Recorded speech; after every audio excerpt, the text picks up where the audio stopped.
جس کو چاہے بلند کر دے اور جس کو چاہے پست کر دے، اس کی پکڑ نہایت سخت ہے اور اس پکڑ سے کوئی چھڑا نہیں سکتا جب تک اللہ تعالیٰ خود ہے۔ وہ مالک علی الاطلاق ہے، جو چاہے کرے اور جو چاہے حکم دے۔ بتائیے اللہ تعالیٰ کی ذات کے بارے میں اہل سنت کا یہ ہے، پوری کائنات مل بھی جائے تو اللہ تعالیٰ جس کو عزت دینا چاہے یہ ساری کائنات مل کر اس کو ذلیل نہیں کر سکتے۔ بسم اللہ الرحمن الرحیم۔ بندہ مومن پر لازم ہے کہ اپنے رب پر ایمان رکھے، اس کی صفات پر ایمان رکھے، جیسے اس کی ذات ہے، جیسے اس کی صفات ہیں۔ بندہ تو اس کی حقیقت کو نہیں پہنچ سکتا، بس بندہ یہ ایمان اور یہ اعتقاد رکھے کہ اس کی صفات جیسی اس کی شایان شان ہیں، میں نے اپنے دل سے اس کو تسلیم کیا۔ اللہ تعالیٰ کی کچھ صفات ایسی ہیں جن کو اللہ کی ذات میں موجود ماننا ضروری ہے، اور کچھ ایسی صفات جن کی نفی ضروری ہے۔ مثلا اللہ تعالیٰ واجب الوجود ہے، اللہ خالق ہے، رب ذوالجلال رازق ہے، وہ مالک ہے، وہ حیٌ ہے، وہ قیوم ہے۔ یہ ساری صفات ہیں صفات وجودیہ، اور اسی طرح کچھ صفات ہوتی ہیں صفات سلبیہ۔ صفات سلبیہ کا مطلب یہ ہوتا ہے کہ ایسے عمل اور ایسی صفات جن کا اللہ کی ذات سے انکار کرنا ضروری ہے۔ مثلا ہم اللہ کے بارے میں یہ ایمان اور اعتقاد رکھیں گے کہ وہ ظالم نہیں ہے، وہ ناانصافی کرنے والا نہیں ہے، رب ذوالجلال سونے والا نہیں ہے، اس کو اونگ نہیں آتی ہے۔ تو جو چیزیں نفی میں جاتی ہیں نا، جو صفات، ان کو صفات سلبیہ کہا جاتا ہے۔ اللہ تعالیٰ کی ذات کے بارے میں ہمارے زمانے میں عجیب مسئلہ یہ بن گیا ہے کہ ایک فرقہ اٹھ کر دوسرے فرقے کے بارے میں خود ہی پہلے یہ بتاتا ہے کہ وہ فرقے والے اللہ تعالیٰ کے بارے میں یہ اعتقاد رکھتے ہیں، اور پھر ایک غلط بات بیان کرتے ہیں، اور غلط بات بیان کرنے کے بعد پھر اس کا رد شروع کر دیتے ہیں۔ میں اہل سنت جماعت حنفی بریلوی مسلک سے تعلق رکھتا ہوں۔ امام محمد رضا خان فاضل بریلوی رحمۃ اللہ تعالیٰ علیہ کی تعلیمات پہ عمل کرتا ہوں۔ بہار شریعت اس وقت میرے ہاتھ میں ہے۔ میں بہار شریعت میں موجود اللہ تعالیٰ کی ذات کے متعلق کچھ عقائد ہیں جو میں آپ کو عبارت پڑھ کر من و عن سنانا چاہتا ہوں، تاکہ آپ کے ذہن میں اگر کسی نے یہ بات ڈال رکھی ہے کہ ان کا توحید پر ایمان نہیں ہے یا یہ لوگ شرک کرتے ہیں، تو آپ کا ذہن صاف ہو جانا چاہیے۔ سنیے اہل سنت کا اللہ تعالیٰ کی ذات کے بارے میں اعتقاد کیا ہے۔ یہ بہار شریعت حصہ اول ہے، جس میں صاحب بہار شریعت لکھتے ہیں، وہ جو چاہے اور جیسا چاہے کرے، کسی کو اس پر قابو نہیں ہے، اور نہ کوئی اس کے ارادے سے اسے باز رکھنے والا ہے۔ اس کو نہ اونگ آئے نہ نیند، تمام جہان کا نگاہ رکھنے والا، نہ تھکے نہ اکتائے، تمام عالم کا پالنے والا، ماں باپ سے زیادہ مہربان، علم والا،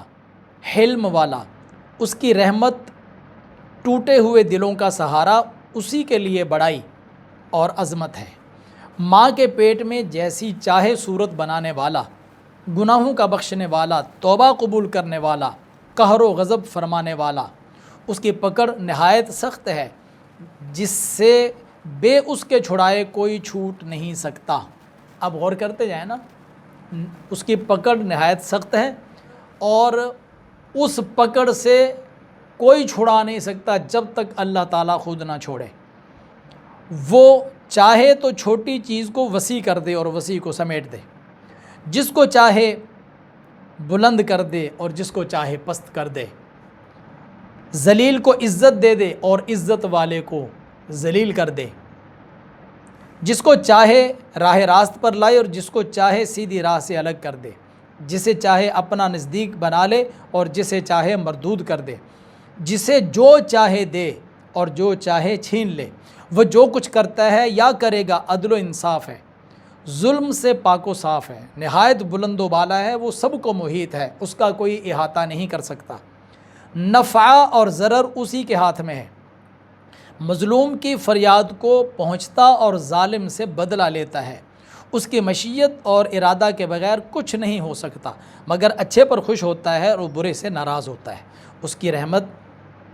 اس کی رحمت ہے کہ ایسے کام کا حکم نہیں فرماتا جو طاقت سے باہر ہے۔ اللہ تعالیٰ پر ثواب یا عذاب یا بندے کے ساتھ لطف یا اس کے ساتھ وہ کرنا جو اس کے حق میں بہتر ہو، اللہ پر کچھ واجب نہیں ہے۔ وہ مالک علی الاطلاق ہے، جو چاہے کرے اور جو چاہے حکم دے۔ اب بتائیے اللہ تعالیٰ کی ذات کے بارے میں اہل سنت کا یہ عقیدہ ہے، اس کے مقابلے میں اللہ تعالیٰ کی ذات کے مقابلے میں کائنات میں کسی میں طاقت اور ہمت نہیں ہے کہ اگر اللہ کسی کو بیمار رکھنا چاہے تو کائنات میں کوئی فرد اس کو شفا دے سکے، یا اللہ تعالیٰ کسی کو عزت دینا چاہے تو کائنات میں کسی میں پوری کائنات مل بھی جائے تو اللہ تعالیٰ جس کو عزت دینا چاہے یہ ساری کائنات مل کر اس کو ذلیل نہیں کر سکتے، اور جس کو اللہ تعالیٰ ذلیل کرنا چاہے سارے مل کر اس کو عزت نہیں دے سکتے۔ اللہ تعالیٰ کسی کو بیٹا دینا چاہے تو کائنات میں کوئی طاقت ایسی نہیں ہے کہ اللہ کے مقابلے میں آ کر وہ جس کو بیٹا دینا چاہتا ہے کوئی طاقت اس کے مقابلے میں کھڑی ہو کر اس کو بیٹی دے دے، یا اس کا الٹ کہ اللہ تعالیٰ کسی کو بیٹی عطا کرنا چاہتا ہے تو کائنات میں کوئی طاقت ایسی نہیں جو اللہ کریم کے مقابلے میں آ کر بیٹا دے سکے۔ یا اللہ تعالیٰ کسی کو لا ولد رکھنا چاہتا ہے تو اس کی چاہت کے مقابلے میں کائنات میں کسی کی پاور نہیں ہے، چاہے کل کائنات مل جائے، انسان، جنات، ملائکہ، سارے اول آخر سارے مل جائیں اور اللہ کے مقابلے میں آ کر کھڑے ہو جائیں، اور اللہ جس کو اولاد نہیں دینا چاہتا یہ اس کو اولاد نہیں دے سکتے۔ اللہ نے کل کائنات بنائی ہے اور یہ کائنات ساری مل کر اللہ کے مقابلے میں اللہ اگر نہیں چاہتا تو یہ ایک مکھی کا پر تک نہیں بنا سکتے۔ اللہ کریم اگر اپنے بندوں میں سے بعض پر ان کی عبادات کی وجہ سے، ان کے اخلاق کی وجہ سے، ان کی ریاضتوں کی وجہ سے،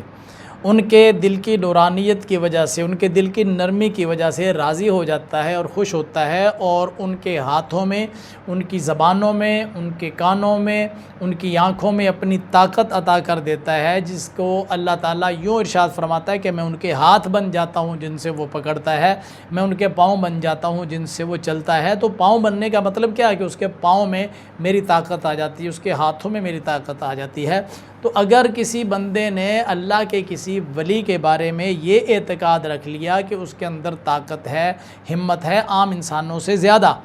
اور اللہ تعالیٰ کی دی ہوئی طاقت کی وجہ سے ہے، تو ایسا اعتقاد اگر رکھتا ہے تو یہ کوئی کفر اور شرک نہیں ہے۔ کفر اور شرک اس وقت ہوتا ہے جب بندہ اللہ تعالیٰ کی ذات میں کسی کو برابر کا شریک کر لیتا ہے اور بندے کے اندر وہ صفات بعین ہی اسی طرح تسلیم کرتا ہے جس طرح اللہ تعالیٰ کی ذات کے لیے وہ صفات ہیں، تو تب وہ کفر اور شرک ہوتا ہے۔ تو ان چیزوں کا فرق ذہن میں رکھنا بہت ضروری ہے۔ اگر آپ کو یہ ویڈیو اچھی لگی اور آپ محسوس کرتے ہیں کہ اس کے ذریعے آپ کے علم میں اضافہ ہوا